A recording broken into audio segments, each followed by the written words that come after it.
Été 1990. L'Occident baigne tout entier dans l'euphorie de la fin de la guerre froide. L'Allemagne prépare sa réunification officielle, les États-Unis se préoccupent surtout d'aider Gorbatchev à redresser l'Union soviétique, un climat d'optimisme, stimulé par 4 longues années de croissance forte depuis 1986, donne le sentiment que tous les obstacles à la démocratie sont en train de tomber les uns après les autres. C'est ce moment que choisit le président irakien Saddam Hussein pour envahir l'émirat voisin de Koweït en plein mois d'août et rappeler au monde entier que la violence peut demeurer encore pour longtemps un principe régulateur de nos sociétés.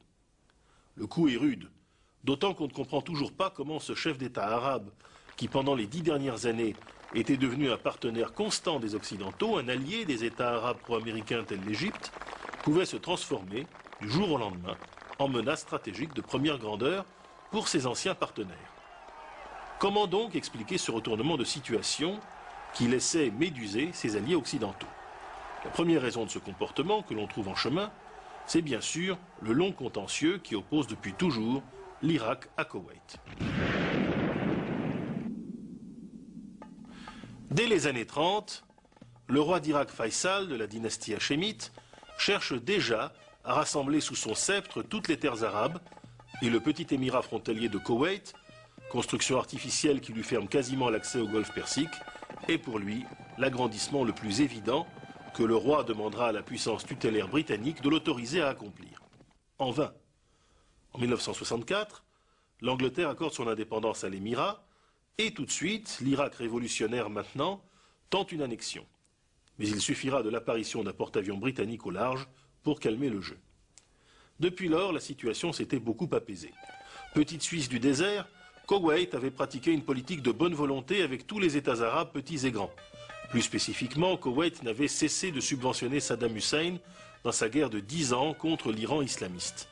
De tous les États de la péninsule arabique, Koweït était de loin le plus amical à l'égard de l'Irak baassiste. Mais l'inverse n'a jamais été vrai. Pour le peuple irakien, Koweït est demeuré une enclave de richesse tapageuse et égoïste qui devrait un jour lui revenir. Mais ce sentiment fort de l'opinion irakienne ne suffit évidemment pas à expliquer à soi seul, dans une dictature impitoyable, le pourquoi de cette invasion sans précédent. Pourquoi donc Saddam Hussein a-t-il envahi le Koweït? Première cause immédiate, le désir de Saddam de jouer les unificateurs du monde arabe à l'est de Suez. C'est déjà dans ce but que le président irakien avait agressé, sans déclaration de guerre, l'Iran, fin 1980, pour lui ravir sa province arabophone et pétrolière du Khouzistan. Mais ce projet est immédiatement entravé par l'attitude de la Syrie, qui demeurera jusqu'au bout l'allié de l'Iran contre Bagdad et ne cessera d'aider matériellement tout opposant intérieur à Saddam Hussein. Or, après la fin de la guerre avec l'Iran en 1988, obtenue grâce à l'interposition de la flotte américaine dans le golfe Persique, Saddam Hussein, ruiné, rapetissé par les Iraniens et protégé par l'Occident, a beaucoup perdu de son prestige. Ce prestige, il pense le retrouver par un gigantesque coup d'audace qui le fera réapparaître comme le sauveur du monde arabe. Or, la haine vis-à-vis de ces Saoudiens, riches, intégristes et hypocrites de surcroît, au nid d'une large partie du monde arabe pauvre qui jalouse leur richesse et méprise leur prêche, est telle que toute personne qui s'attaque aux pays du Golfe, qui remet en cause les privilèges pétroliers où qu'ils soient, est tout de suite immensément populaire dans le monde arabe. Quel meilleur coup d'audace dans ces conditions que de régler par la même occasion un contentieux ancien sur lequel les Irakiens sont unanimes à le soutenir. Saddam, qui a toujours été maladivement inquiet, s'engage d'autant plus volontiers qu'en réalité, il redoute avant tout le nouveau basculement mondial. C'est ici l'autre grande raison de son attitude extrême. Jusqu'à la fin de la guerre froide, il avait su jouer très habilement en permanence de la rivalité des deux blocs, bénéficiant à la fois des aides soviétiques et des aides occidentales, en particulier françaises. Ce que Saddam, anticommuniste militant depuis sa jeunesse, déplore avec amertume en 1990, ce n'est certes pas la chute de l'Empire soviétique en tant que tel, c'est la perte d'un contrepoids, avec lequel il pensait pouvoir continuer à mettre en concurrence l'Est et l'Ouest. Il sent le moment où il n'aura plus aucun moyen de contourner la volonté des Occidentaux envers lesquels il a accumulé des dettes substantielles. Car malgré les financements discrets des États-Unis et de la Grande-Bretagne, malgré l'engagement constant de la France à ses côtés, malgré l'aide militaire directe de l'Égypte pendant 10 ans de guerre avec l'Iran, Saddam continue de haïr ses alliés démocratiques.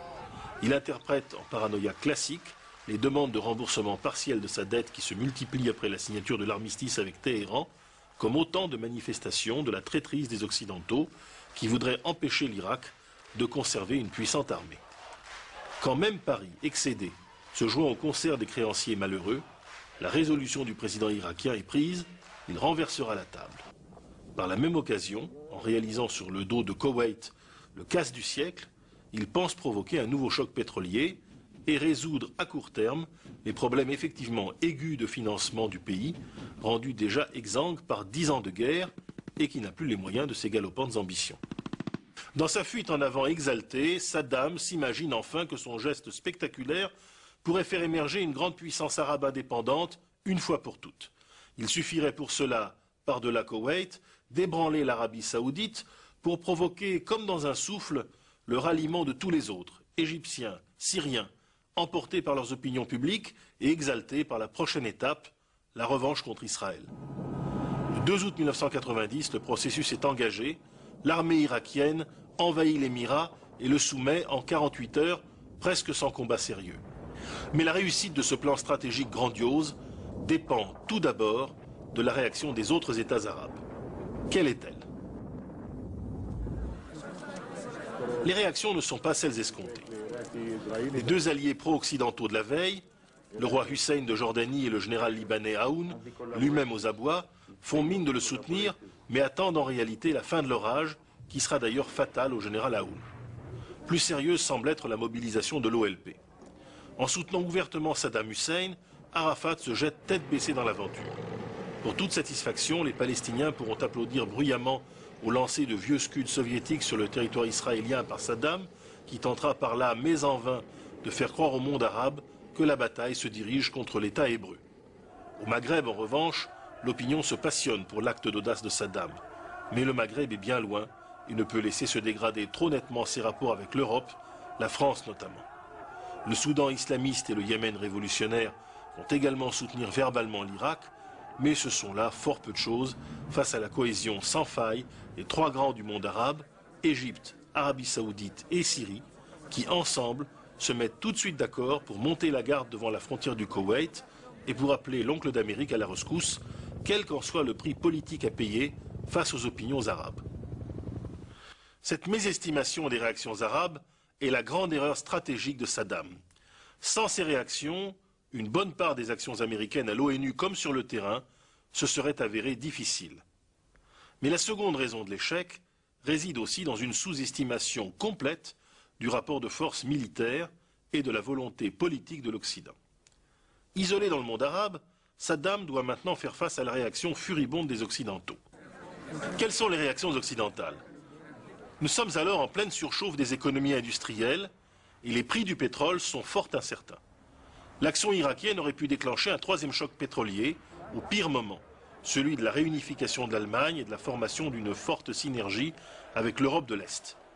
Pire, en instaurant la loi de la jungle, au moment où partout les frontières de la guerre froide se dissolvent, Saddam crée un exemple terriblement dangereux. Enfin, Saddam intervient en un moment historique où l'Union soviétique de Gorbatchev, qui vit ses derniers mois, ne peut se permettre de bloquer une initiative de l'Occident, et la Chine, qui sort du massacre de Tiananmen, a surtout besoin de se faire oublier pour éviter de trop fortes sanctions économiques.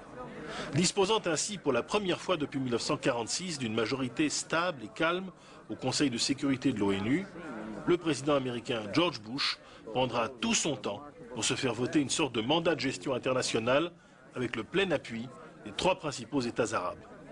Il laissera par ailleurs François Mitterrand tenter de faire revenir le voleur de Bagdad à la raison. En vain. Saddam Hussein aurait pu créer de sérieux problèmes à la coalition en se retirant partiellement de Koweït. Mais il écarte cette possibilité d'un revers de main. Saddam, en effet, se leurre plus encore que tout sur l'état réel de son armée et de celle auquel il va devoir s'opposer. Cette sous-estimation la plus grave de toutes referme sur lui le piège de la guerre. Dernière opération de la guerre froide, Tempête du désert, Desert Storm, sera une fantastique démonstration de supériorité technologique. En l'absence de défense sérieuse et efficace, les armées de l'air occidentales détruisent systématiquement toutes les communications, infrastructures et systèmes de commandement irakiens. Après 5 semaines de pilonnage méthodique, c'est l'assaut terrestre.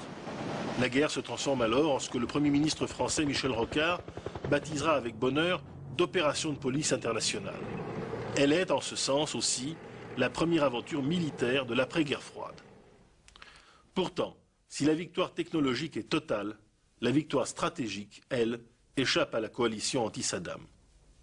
Prisonnier de son alliance arabe, le président Bush doit en effet arrêter les opérations sitôt la libération du Koweït intervenue. De toute façon, la peur de l'Iran intégriste est trop forte pour que quiconque, américain, français, turc ou britannique, envisage de casser la garde républicaine irakienne, pilier militaire du régime.